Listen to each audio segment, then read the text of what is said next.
Anong karapatan mong hingin isang bagay na ipinagdamot mong ibigay? Bakit di mo ako maintindihan? Ano ba ang akala mo? Ginusto ko to? Nabiging parang aso na sunod ng sunod sa'yo?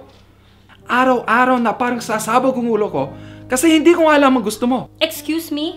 Mali ang paratang mo. Ako, hindi lang ulo sumasabog sa akin, pati puso ko. At ako hindi? Puso mo? Paano ang puso ko? Mali ito. Mali itong pinag-usapan na to. Mali ito. Gusto mo umalis sa usapan na to?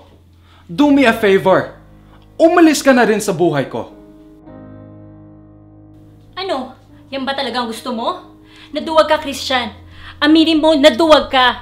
Ang hirap kasi sa'yo, ang bilis mo sumuko. Ano? Yan ba talaga gusto mo? O sige, huwag ka nang babalik sa buhay ko. Pagod na ako, Tess. Pagod na ako. Akala mo ikaw lang? Ako din pagod na pagod na. Ba't di mo sinabi sa akin ang totoo? Hindi ko alam ang gagawin ko. I expect me to believe that? Sa tapang mo yan. Lahat ng kaibigan ko sinasabi sa akin, Christian, ang tanga-tanga mo. Hanggang kailan ka magpapakatanga? Pero ganyan talaga, di ba? Lahat may nagmamahal nagpapakatanga. Oo. Tanga na kung tanga. Pero mahal kita.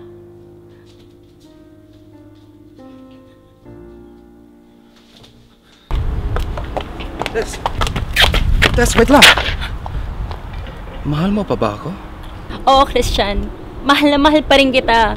Pero ayaw na kitang mahalin. Ayoko na! Ayoko na! Ayoko Tess, na! tama na! Tama na!